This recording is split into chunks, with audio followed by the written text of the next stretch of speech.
Hi, everybody. Barry McGuire here for Barry McGuire's Creative Real Estate Education Group. It's the Monday main event. For folks who've watched before, you know that our Creative Real Estate Education Group is all about, guess what? Real estate, and particularly creative. Every Monday, we bring along experts in insurance, mortgages, tax, development, law, foreclosure, and we talk about things that are of interest to all of us. My wife Dawn and I also do something called focus workshops, and we've now done our famous Rapid Cash program in May. That's a 2-day event that we did in Calgary, and we just finished up with our one full day of in Edmonton. There were 43 wonderful people attending that event. We were in the Delta South in their room at the top. Beautiful, beautiful venue. And we spent the whole day and into the night after the event was finished talking about agreements for sale. So those are some of the things we do on this event or in this program. Today, riding shotgun for me is the redoubtable Neil Taniguchi, who's going to come along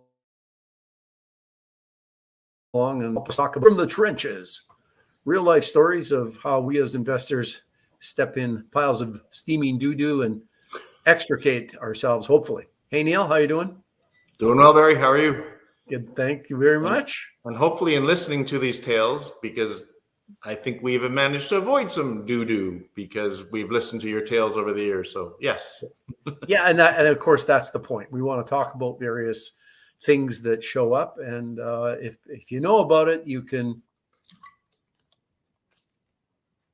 And I like to think that instead of being dumbass teenagers who have to learn it all the hard way, we're smart enough now to be able to listen to someone who knows and has been there and go, "Oh, hey, really? That could happen? Great! Now I know what to do to not get ourselves in that state." So let's get started on Tales from the Trenches. And the first one is from one of our students who took our course, and he by way of agreement for sale, and held it for a few years, rented it out, did some renovations when he bought it, and then it was time to sell, and he got himself a very good offer on this property. Now, like most of us, he hadn't looked at his title, or the title, not his title. He hadn't looked at the title since he bought it about 2.5 years ago. And so his realtors got a copy of the title and said to our student, "So, what's this writ of execution by Bank of Nova Scotia against your title?" Donna, I just moved this thing and I've covered up my screen. There it is. That's better. Okay, I won't touch that anymore. Writ of execution? What the? So, folks, a writ of execution, commonly abbreviated as a writ, is what a creditor can register against your title when they've sued you and got a judgment against you. That judgment into the execution, registered against your title, and what it says is, "Hi, we're the creditor, in this case, Bank of Nova Scotia, and we have a claim against this person." And in this case, the claim was for $90,000, $90,000. So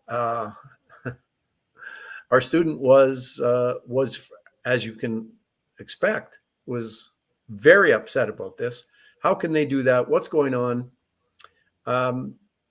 Now, the good thing, Neil, look at a title like this. If someone took our course and listened to what we said, what would that student have filed against the title as part of acquiring the property by way of agreement for sale? What would he have registered? Purchaser's interest caveat first. Yes. Which goes on literally as soon as you have a property under contract. You can either get your lawyer like Barry to file them, or you can self-file. And then we've talked about the course, and I think you and I have That's exchanged right. a few emails about getting a second mortgage actually put on the property too once the FS is signed. Yes. And in this case, that would have been an assistance to our student. But he went to see the lawyer that helped him acquire by way of agreement for sale. And that law firm didn't really have the bandwidth to help him out on the litigation side.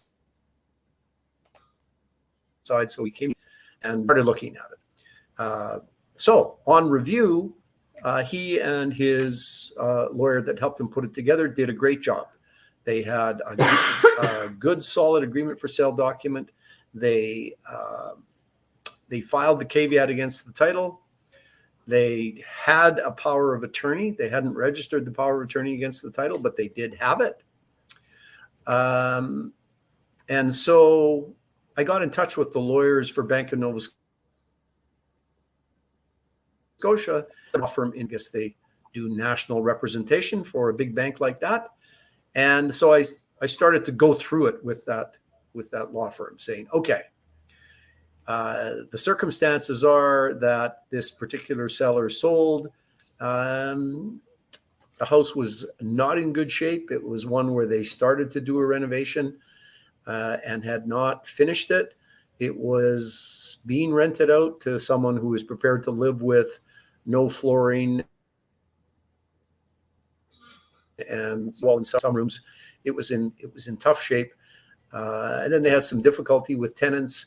And then they got a truck loan with the bank that they couldn't pay, and it was a typical seller. There's a category of people who start renovations and can't finish them. I'm expecting, Neil, you've run into that in your search for properties. Is that right? Absolutely, we run across properties all the time where they may not even be people who are going to be serial flippers, as we call them, like one to the next to the next. Sometimes it's folks who are just, they bought it and they believe those commercials on TV that says you can do it and we can help. And either they decide it's over their area of expertise that they just get in over their head, or they run out of funds, or both. And life can happen and change. And it becomes an opportunity for sure on the buying side to pick up a property that needs some repairs for sure. Yes. Yeah.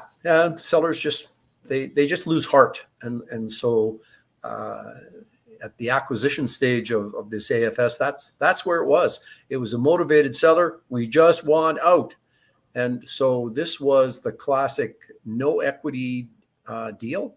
Our student basically took over the property for the amount of the mortgage is what he did. So now that we have to talk to the Bank of Nova Scotia lawyers about what's going on, I said, my agreement for sale, the seller didn't have any equity.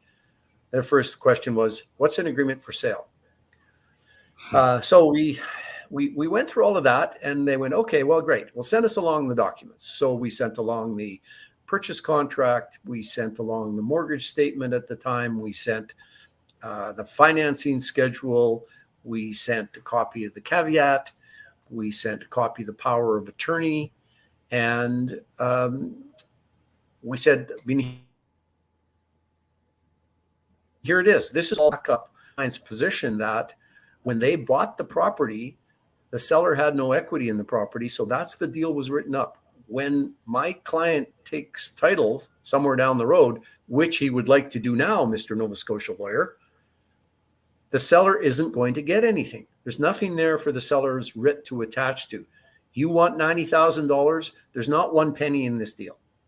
So that's what I was trying to get them to understand. And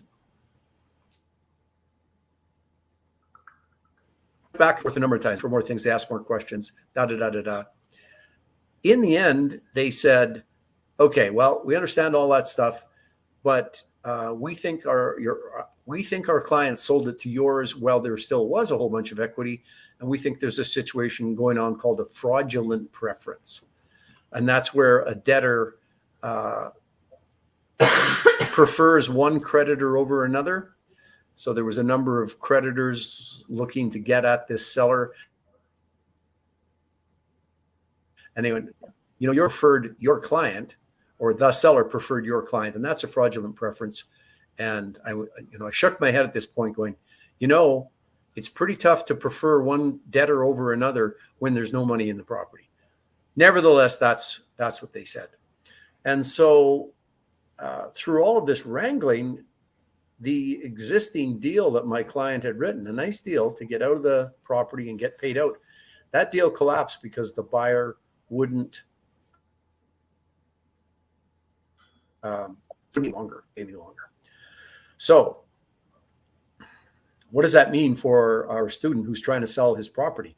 Well, what it means is that in the end, we had to sue the Bank of Nova Scotia.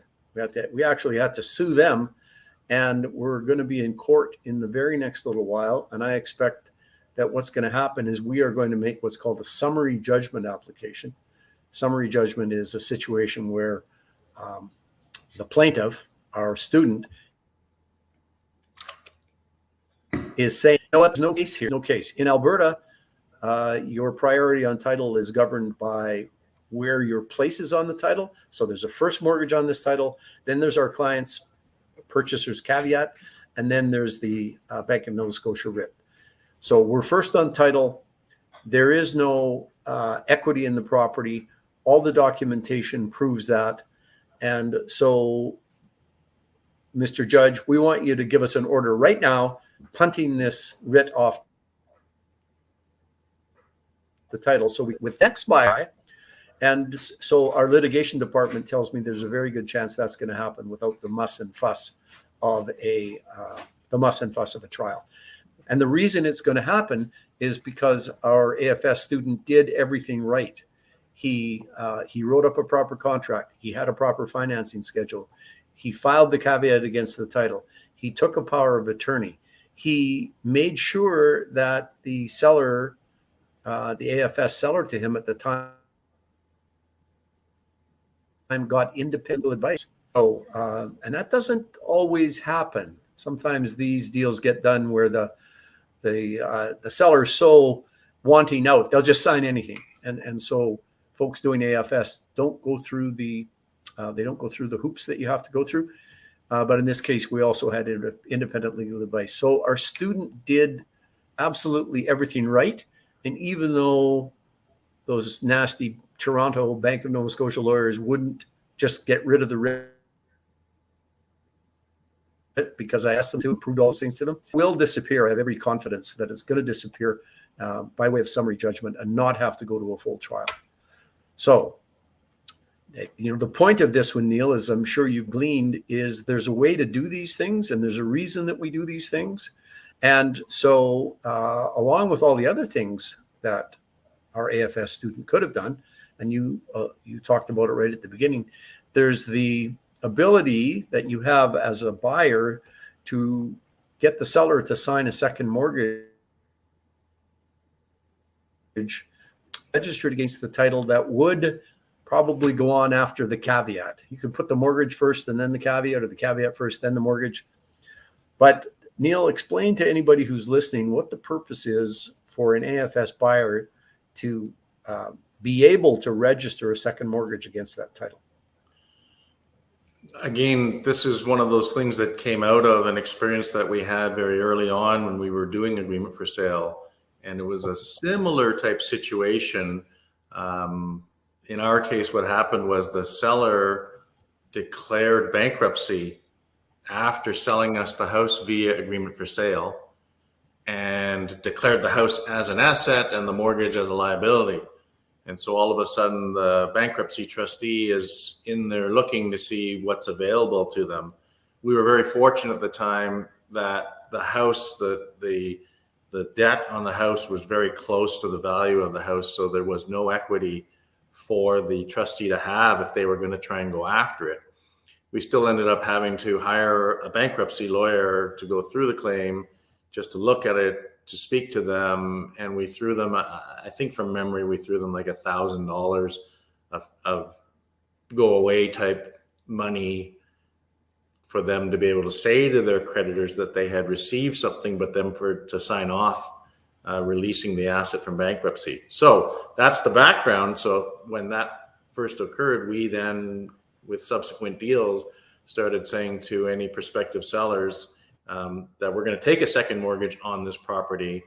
And the intent of that was to clearly take that property. If there was no equity or even some equity, we just wanted to take it and really shove it underwater, so to speak, so that the debt from first mortgage that we were taking over via agreement for sale, so we're taking over those payments and adding a second mortgage on top of ours that is ours, that puts it well above the property value, even allowing for some mortgage pay down and maybe even a little appreciation over time. I mean, we don't get a ton of that in Alberta. We've had a good chunk of it in this last year, but certainly we've been flat, and then some. But the idea is that if there's a writ, if there is a bankruptcy type proceeding, both of those are similar in that someone's trying to squeeze a drop of blood out of a stone, and we don't want there to be any blood in that stone. So we want it to say, there's nothing here for you, keep moving, nothing to see here, sign off, see you later,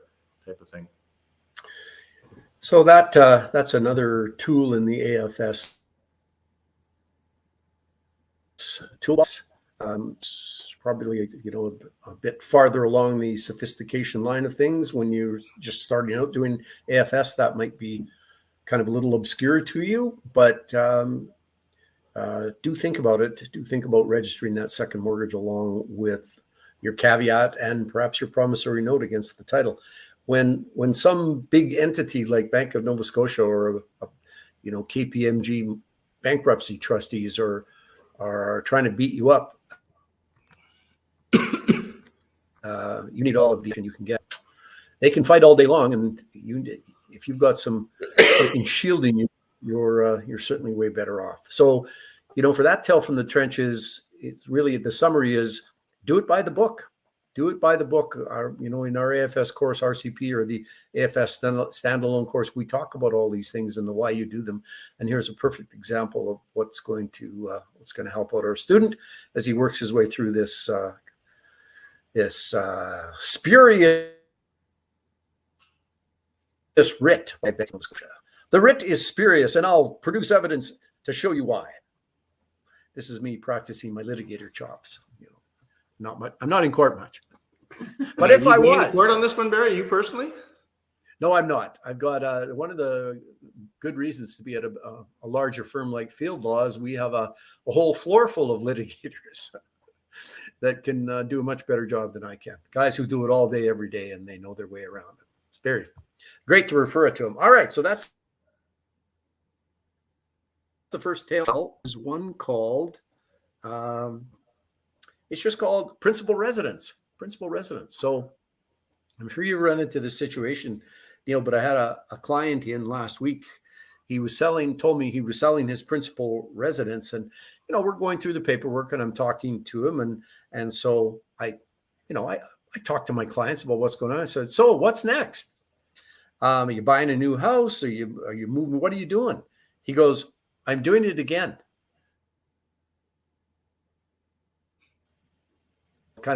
I'm not doing this, but I'm kind of looking side to side, doing it again. I don't want to anticipate. So I go, doing what again? He says, he's a 30-something age guy. He gives me a big smile and told me how much dough he and his friends were making in real estate. Different friends did different things. Some of them would buy a property, move in, do some minor renos if the property really needed. But they preferred really to do nothing, fill up, sell, and do it again. So they're maybe a little slowed down in this market. But on their tax return, they'd report the sale of a principal residence and thus pay no tax. So anybody who's listening, I'm not a tax guy, but I do know that all of us are allowed one principal residence. And when you sell your principal residence, you do not have to pay any kind of tax on that. You don't get to deduct anything on your tax return for your principal residence. But on the other hand, you don't pay tax. So, I mean, I said, so your friends are doing this. Tell me more. So he says, yeah, some of them are moving in. They do a substantial renovation and then sell it, claiming a capital gain on their tax return. Some use joint venture money because they don't have any money of their own. They don't move in, only do some renovations and sell them. Then they would do it again. Some of them, he said, we kind of talked back and forth about, what are we really doing here?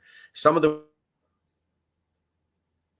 were claiming exemptions, because they put utilities in their name and had their address on the title, showing their property address, and they put in a change of address at the post office from their existing address to the brand new address. And I just kind of sat there for a minute, and because my mind is going like this. The big red flags are in that, and they're going round and round and round. So I'm no tax expert, and Neil, I know you're not a tax expert. You know your way sales a little bit. If you heard, if this was somebody telling you this story in a bar and said, "So Neil, what do you think?" What would you say? Two quick answers to that, Barry. One is you better go speak to your accountant very quickly to make sure that they concur with what you're trying to do here. Because like you, I'm sitting there listening going, yeah. And two is you might want to Google. There was actually an article that was out. Ooh, how time flies as you get to a certain point in life. I'll say at least 2 years ago, where CRA actually was able to go after someone who had physically moved into a home, renovated it, sold it, done this 2 or 3 times in a row, every year, every other year, twice a year. I can't remember the actual how long they were in it, but certainly they were saying there's a pattern established where it was a business. And I believe that case went to court. I'm going to make myself a note here to find it and post it. And that they lost their principal residence exemption, even though they could actually prove that they were physically living there during the time of the renovations. And again, I remember a long time ago, someone saying that, again, speak to your accountant always, that the whole interpretation of principal residence, the word intent comes into it. So if you have intent to make profit from doing lather, rinse, repeat of renovating and flipping even while you're living in it, that may or may not fly and pass the sniff test for intent, and therefore it could trigger tax when you're trying to get an exemption. No, that is so true. I'm not a tax expert, and I said to my clients, so are you getting any tax advice on your situation here? He goes, no, I just file my own taxes. And I said, well, what about your friends? He goes, some of them use bookkeepers. So in other words, nobody in his circle was getting any kind of tax advice. So, I think you're right. Big or whether or not it's a principal residence is intention. And if your intention is to buy a property, do something to it, and then sell it and make some money, then you don't fit within the principal residence rules. You don't fit. And it doesn't matter if, as you say, Neil, they moved in and were in there during the renovation, and maybe the renovation took 6 months. It's certainly, as I've heard any number of people say, well, you just have to stay one night in the property. That's all. Or that you just have to do a formal change of address so that you show this as your address on your driver's license, and maybe it's the address on the title to the property. So none of those things save you from what the Canada Revenue Agency, the CRA, will look at when they audit a person like this. They will look at what they're intending to do. And so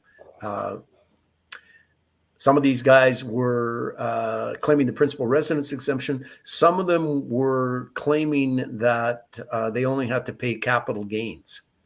But, you get the capital gain treatment, which is, I think, the second best tax treatment you can get. The best one is principal residence and not to have to pay any tax. The second best one is capital gains, where you on % of your gain, you have to pay 50% of your gain on 50% of the number. So it effectively is 25% of your profit. But what all of these guys were doing is in the business of flipping properties, essentially. It wasn't a principal residence for anybody. It wasn't a capital gain for anybody. The definition of capital gain, I think, on the real estate side of things is where you purchase property term rental income. That is your intention. If you purchase a property for long-term rental income and it's 3 years down the road and you decide, you know what, I don't like this property or I don't like the real estate game, and you sell it, I mean, you can sell and probably be taxed on a capital gain basis because your original intention was to purchase it for long-term rental income. You're entitled to change your mind or have circumstances change. Whereas a flip is not considered as long-term. It's considered as active business income and inventory, basically. That's right. Yeah, it's not active business income or inventory at all. It's passive. It's certainly passive income, but you have to pay some attention to this. And really, in the end, I said to my client, I said, you know what, you're playing with fire here.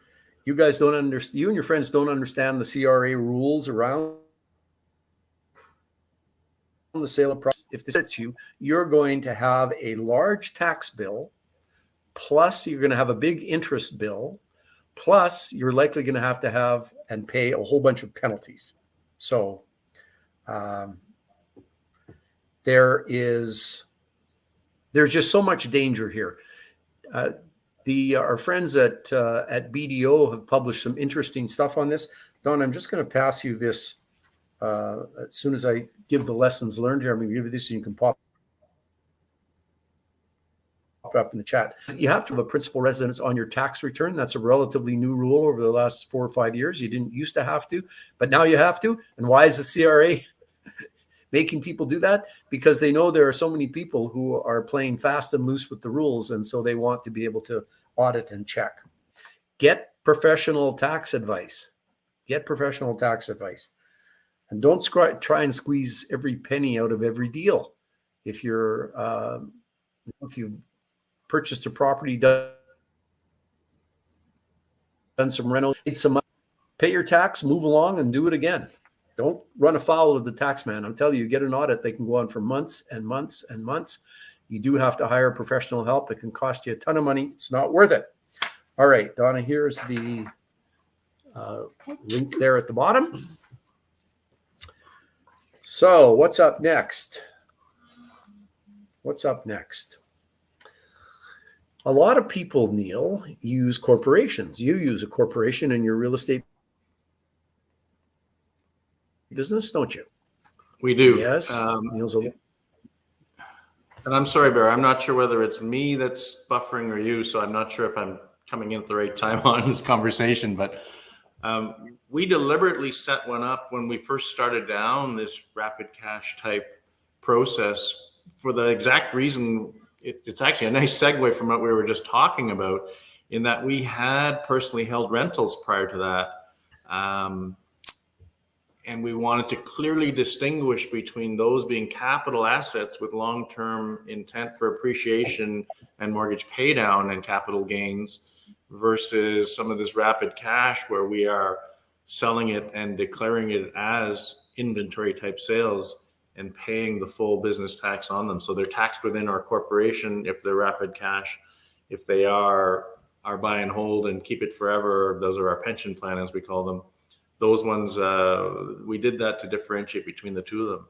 It certainly was later on in our real estate investing career that people started mentioning there are also some, thank you, Don, that there are some concerns about or some protections offered by a corporation rather than having things in your personal name. So again, the biggest advice on that one is talk to not only your accountant, but talk to a decent lawyer as far as figuring out what your exposure is in one versus the other and what the advantages are.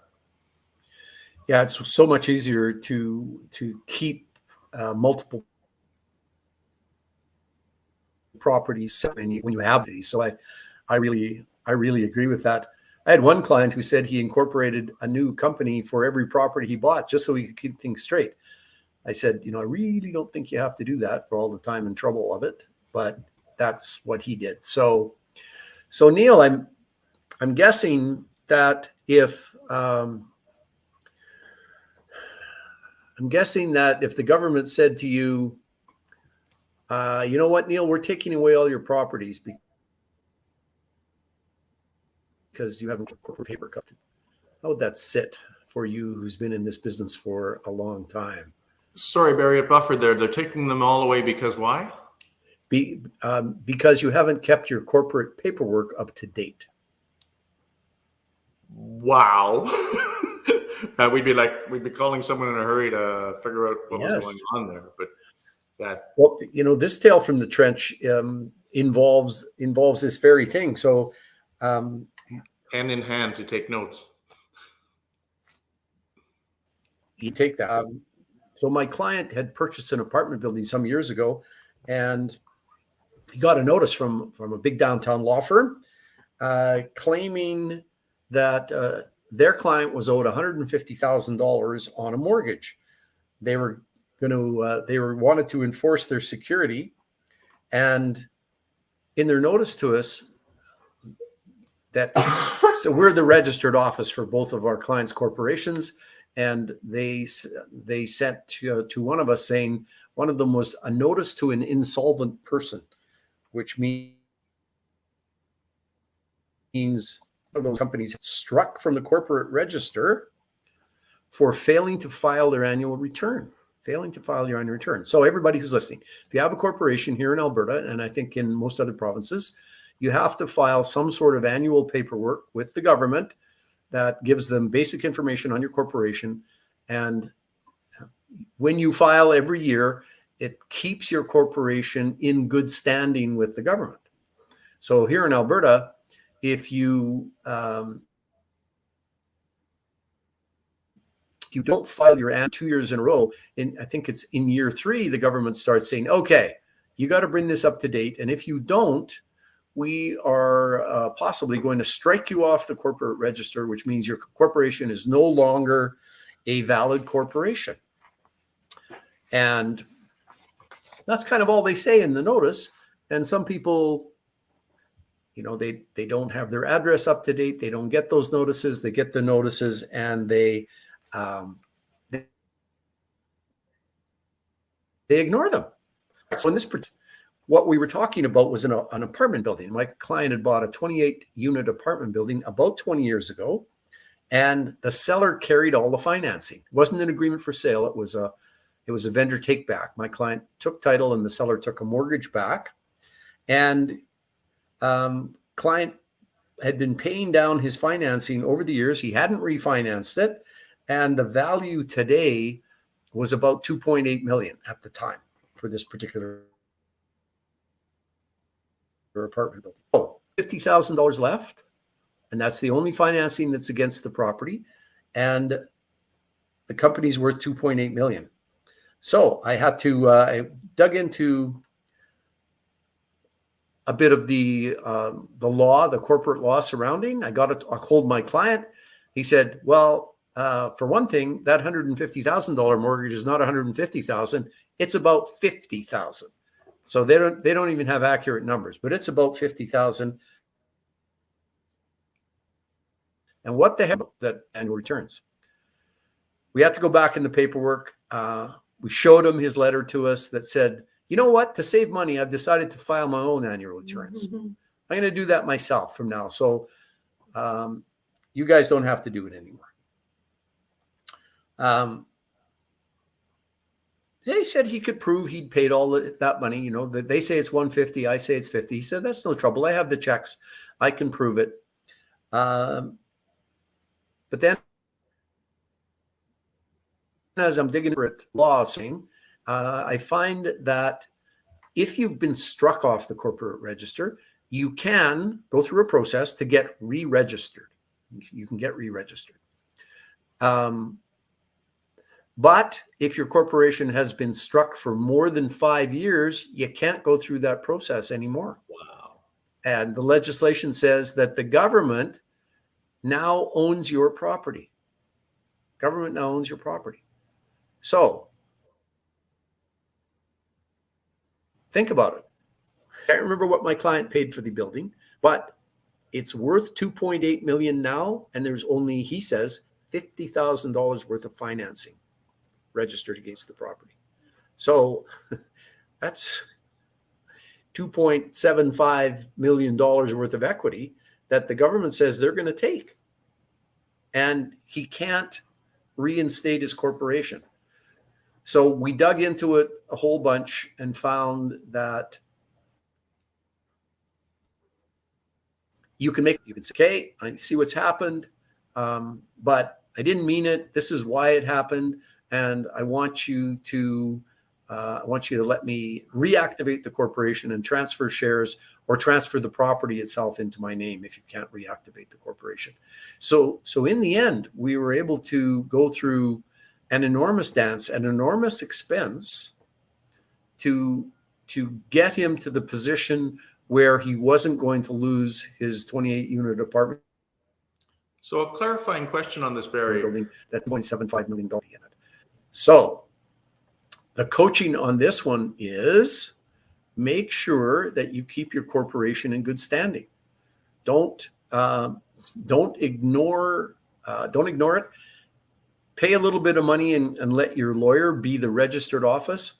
We act for, at Field Law, we act for about 5,000 corporations.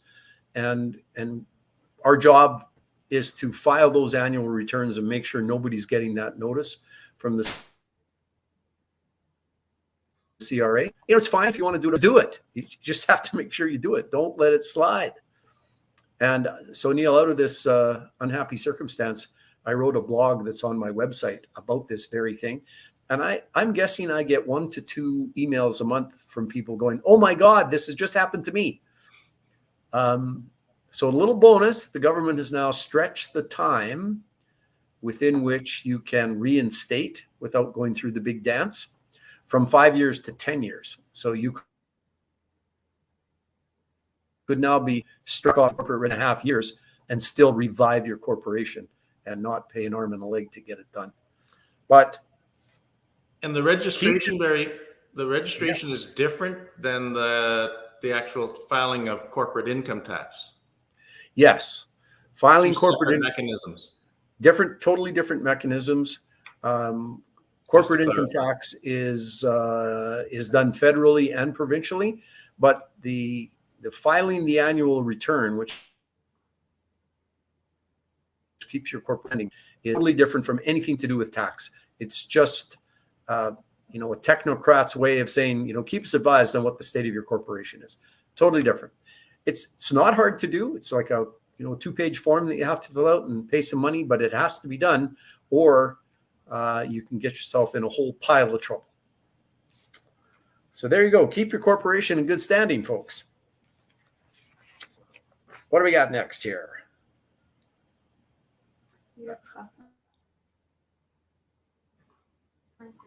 I know I'm kind of buffering quite badly here, and Donna's on it, but I can't do anything about it. Maybe jump out, jump back in. Maybe I'll jump out, jump back in. Donna? Oh, I just shut you. Okay. Neil, song and dance. I was just gonna say, no Michigan frog or really bad jokes here, folks. Even though, So hopefully the buffering. I wasn't sure whether it was at my end or at the other end, but certainly yes. If you have any questions in the meantime, post them in the comments. Donna's really good at picking them up and then making sure that we get them answered if there's time, and if not, we go through and try and answer them afterwards.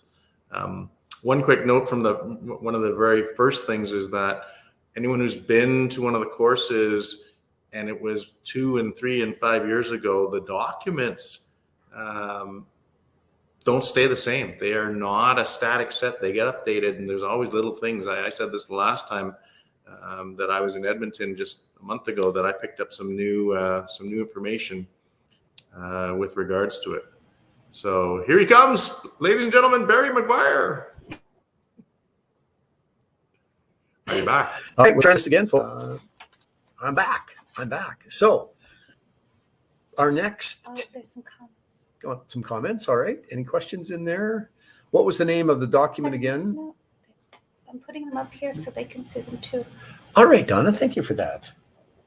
My producer giving me heck. Don't tell them where I am. She's right down there. Hi, Donna. While you folks were just off screen, Barry, I was mentioning to the folks that the documents that get handed out at the various courses get updated on a regular basis. So if you came to a course 2 years and 3 years and 5 years ago, they may have certainly been updated since then, because there's always new knowledge and nothing ever is the same. Well, I wouldn't say nothing, that's overstated, but things change is the way to put it. Yeah, things do change, and it's a reason to update your education every once in a while. You don't have to take every new course that comes out just because if you took 6 months ago, but consider every 2 or 3 years updating, because there are substantial numbers of changes. All right, here's a question. What was the name of the document, again, to ensure your corporation remains in good standing, separate from the annual tax return? It is your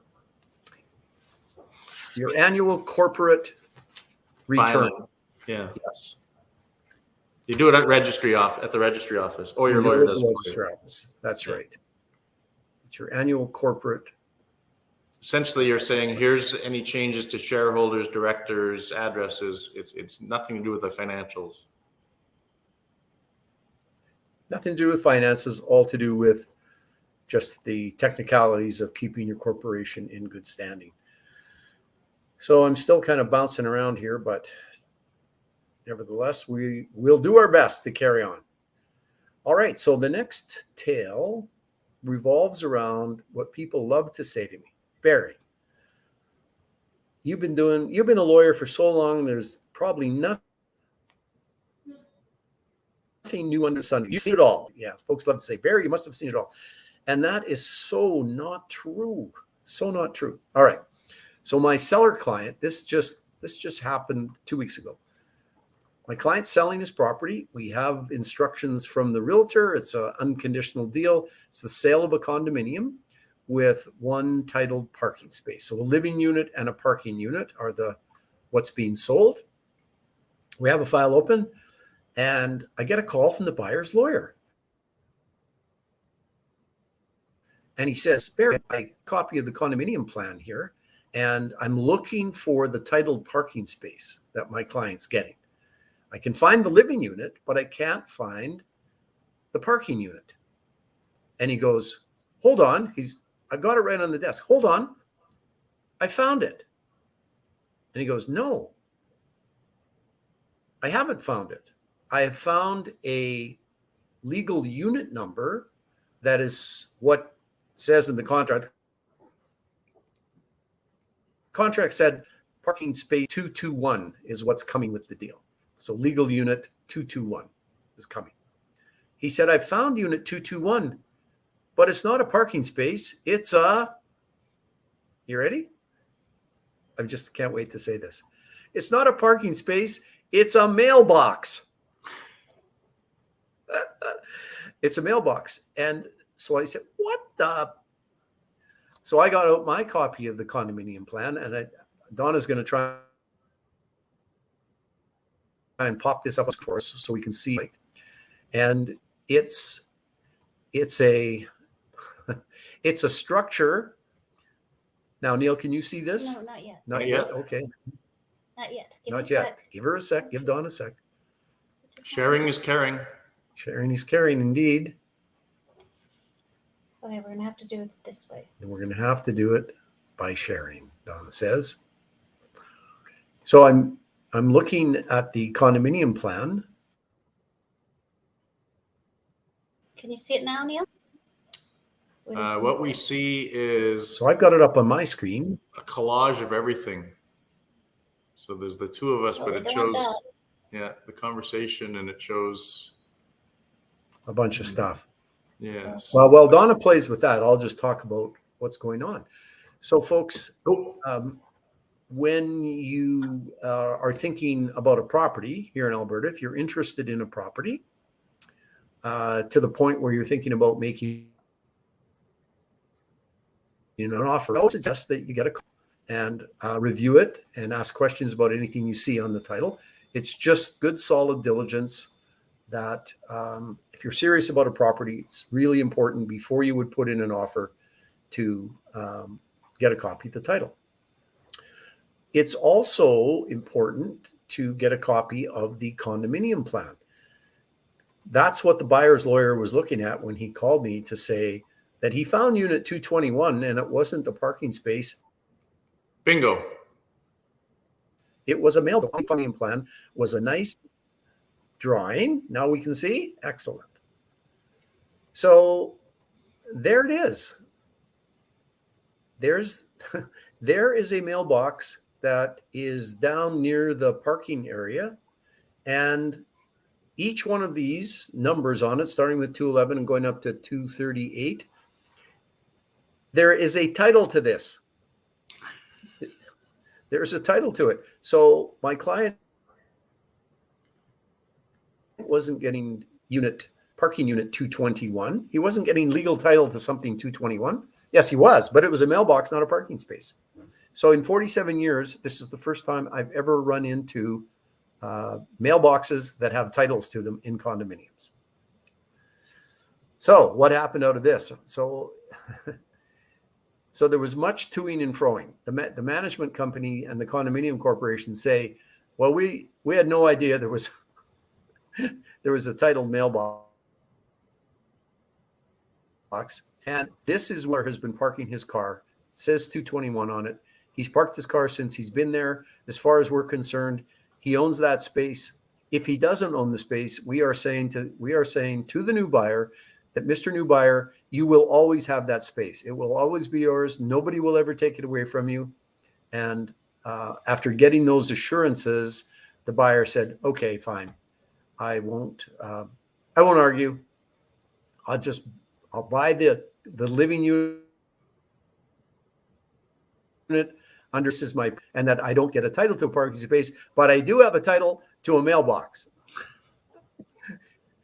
So that was very good for my seller, just as a little by the by, because parking units that have titles to them can be bought and sold just like living units. Parking units have value, and this buyer wasn't getting a parking unit, so really he probably could have argued that he should pay less money, but he didn't. He was a decent sort, and he closed on the basis of just getting assurances that he would always have a place to park in the parkade. So were any of the parking stalls in the condo development actually titled, Barry, or were they all incorrectly done and therefore they were really more just like assigned? No, most of them were title spaces. I think there was probably about 150 spaces. And so, it started at 100. And if you bought 101, it was a titled parking space. 102, a titled parking space, all the way up to 211. And all of a sudden, the titled parking spaces stopped there and became titled mailboxes, and then continued again after unit 238. So yeah, they had titled parking spaces. Somehow they decided to throw a mailbox in right in the middle of the spaces, and nobody still knows why. I'm going to get in touch with the surveyor, and ask him what the heck was going on. Now, is this in 3 that this space or this condominium was constructed? So. It's useful, I think, Neil, getting a copy of the condominium plan. I think it's the same price as getting a title. I think it's $10 plus service charges to get one. So you could download it on the SPIN system. If you want to be really anal about it, you can order the actual condominium plan from the land titles office. And if the surveyors are started one for, not exactly sure about this, but we used to order them, and they are, 4 feet long, and they're a scroll. 4 feet long. And if you stretch it out, it's 6 by 4, 6 feet by 4 feet. So you can really understand what's going on if you get one of those. But you can also order it and print it. If it's a smaller condominium, it shows up pretty nicely on 8.5 by 14 paper. Or if you have 17 by 11 by 17 is even better. If it's a smaller condo, you can print the other size. If you want to do deep diligence and you're buying a condo, order a copy of the condominium plan and go over it and ask your lawyer questions about it. Hopefully, you're not buying one that has a mailbox. Like I said, though, 47 years, first one I've seen. So I don't think they're on every street corner at all. But that was an interesting one. Neil, what do you have for a tale from the trench? I've got one more to go, but if you've got some interesting how you avoided. There's the one that we chatted Stepping about in that as you we're, do at the beginning, or any. yeah. There's one that you and I have talked back and forth about that we've recognized that we have a hole in our process that we're going to now have to go back and try and fix. And it actually, for anyone out there who has a property and has moved, quite frankly, check this one, folks, that if you're a title in Alberta, and I'm suspecting that every province has a similar thing, just because it's for one specific property, there may be a second address. So ours would say Neil Taniguchi, this property, but of this different address.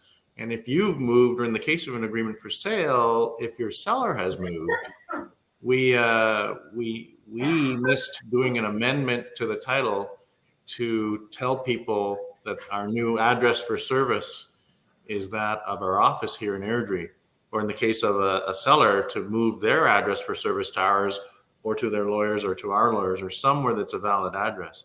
And we got tripped up by this because some of you, the listeners, may know this. Here in Alberta, land titles is backed up like 4 months right now. It's ridiculous. And it's a system issue the way it was designed, because apparently in British Columbia, you can have your title transfer done within 48 hours would be a long time. Short version of it is in Alberta, there's also a rule that says if someone stops paying utilities, be it the owner occupant or the tenant, at some point in time, the default provider, even though I may get my services from a different provider, the default provider will then pull a copy of title and create an account to start getting paid for their utilities. And you can see where this is heading. We had one where title transfer hadn't completed yet. They pulled the title because our tenants canceled their utilities. It was an agreement for sale. They put the account name into the seller's name because they were on title. And of course, what happened from there is the account went delinquent because they were mailing bills to a non-existent address for that particular individual. And then it went to collections, and now it's on her credit bureau, and she's not happy with us, and rightly so. And we don't blame her for it. It was purely circumstantial. So we're dealing with, in this case, NMAX is the local provider to try and get this all rectified. They told it was 3 to 5 days. It's now been 2 to 3 weeks, which of course doesn't make the seller any happier. And so we're right in the middle of that one. So again, folks, if you sell a place, you might want to make sure that the people moving in have established a utility account. And if you are taking over a place, be it an agreement for sale, if you happen to own a property and you move, make sure that your address for service moves with you. Yes, that's good coaching. And I think I remember from the days of Rain, the folks at Rain used to say, everybody moves. Why don't you get yourself a post office box? Is that a post office box as our address on title? You have to have an address on a title if you're an owner. And so if your address is a post office box, then you can move and not have to worry about keeping your address updated. But in the case of an agreement for sale, since the seller's name is on the title and they are of an address, you definitely have to get that address changed to your own address. whether it's a regular address you're going to keep forever, or whether it's a post office box that you decided to set up just so that you have a consistent address. And what it means is you'll always get the important mail that would ever go to an address of a property that you control.